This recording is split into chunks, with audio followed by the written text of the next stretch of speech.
The Alaskan wilderness was as unforgiving as it was beautiful. In the vast, icy expanse of the mountains, one wrong turn could mean the difference between life and death. For generations, men like Tom Orr, Jake Herak, and Eustace Conway had made their living surviving where others wouldn't dare to tread. But in Season 14 of Mountain Men, a single costly wrong turn in the dark tested every ounce of experience, instinct, and endurance these men possessed. It began as a simple supply run. The snow had started falling early that year, and deep in Montana's Yaak Valley, Tom Orr knew he needed to restock before the next major storm. He'd seen enough winters in the wild to know when nature was warning him to prepare.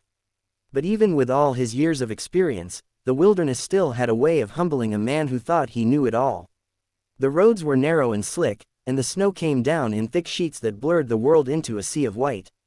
Tom had driven that path dozens of times, yet on that particular night, the trail ahead vanished into darkness faster than he could react.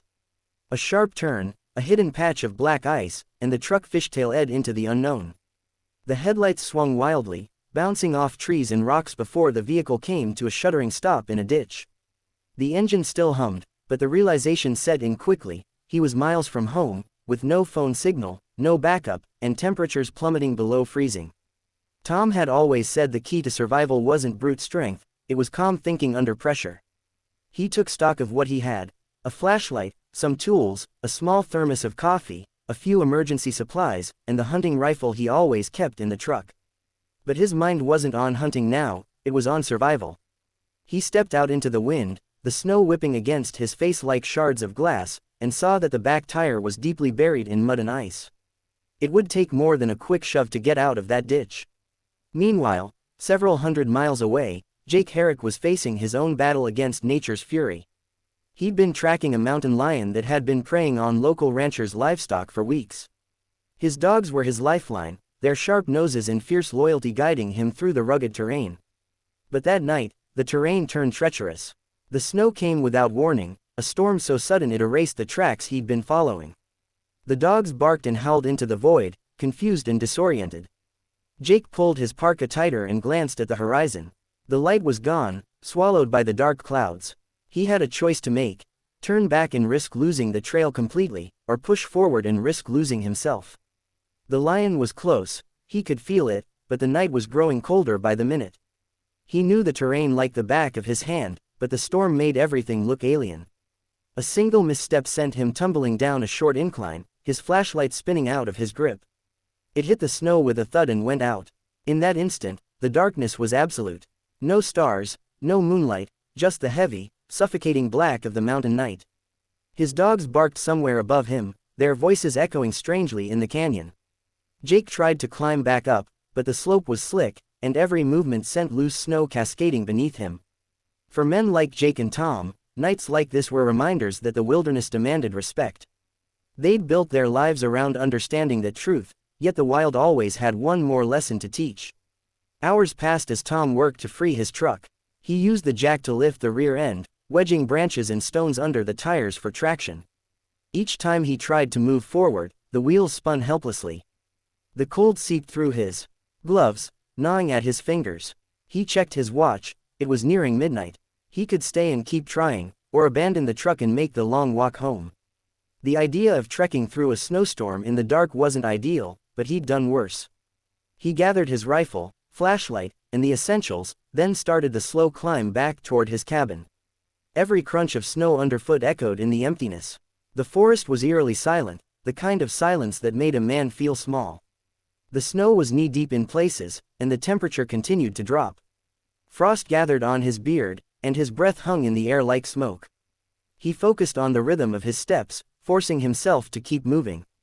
He'd been caught out in the wild before, but never this late, never this cold. Jake, meanwhile, had managed to find his flashlight again. It flickered weakly, its beam cutting through the darkness just enough to see the slope. His dogs had quieted, likely waiting for his command. He could hear the faint echo of one of them barking in the distance, it had picked up a scent again. He scrambled up the incline, hands numb, and followed the sound. Every instinct told him to turn back, but the mountain lion was near. The thrill of the hunt, the pulse of adrenaline, it kept him going even when the cold gnawed at his bones. He finally spotted his dogs circling near a rocky outcrop. The lion had gone to ground somewhere in the maze of boulders. Jake steadied his breathing and approached slowly, rifle at the ready. But as he drew closer, the snow beneath his feet shifted, and he realized too late that he'd stepped onto a thin crust covering a deep crevice. The ground gave way, sending him crashing into a narrow pit.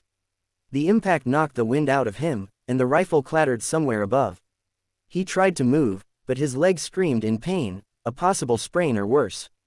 He was trapped, in the dark, with a wounded leg, and a predator possibly only a few feet away. The storm howled above, burying the entrance in snow. Back in Montana, Tom was fighting his own exhaustion. He'd been walking for nearly 3 hours. The outline of the mountains was barely visible through the storm, but he recognized a familiar ridge line in the distance. Home wasn't far, but his body was slowing down. He stumbled once, catching himself against a tree, and forced a few sips of the now cold coffee.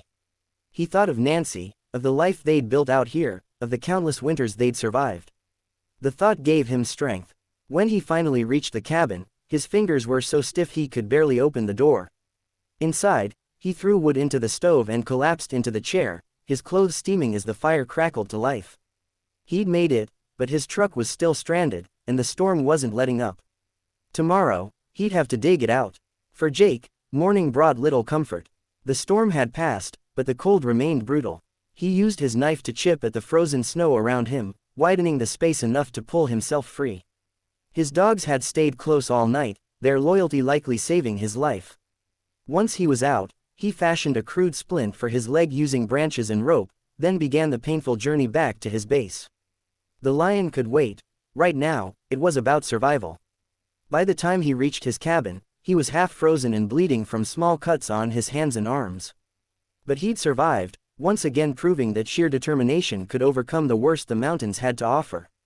Later, as the two men reflected on their separate ordeals, a shared truth echoed through both their minds: the mountain never forgives carelessness. One wrong turn in the dark could strip even the most seasoned woodsman down to his core. It reminded them that, living off the land wasn't just about skill or strength, it was about humility. Nature would always have the final say. The next day, the sun broke through the clouds, glistening off the untouched snow. The landscape looked serene, almost peaceful, belying the danger that lurked beneath its beauty. Tom managed to dig his truck out with a winch and some leverage, grateful that it hadn't been worse. Jake, meanwhile, tended to his injury, his dogs curled up beside the fire. They both knew they'd come close to the edge, but that's what life as a mountain man was: constant risk, constant challenge, and the unwavering will to keep going no matter what the wilderness threw their way. Because in the end, it wasn't just about surviving the storm. It was about respecting the mountain, understanding its moods, and knowing that even in the darkest night, the fire of survival burned brighter than fear. And for these men, that was reason enough to face whatever came next.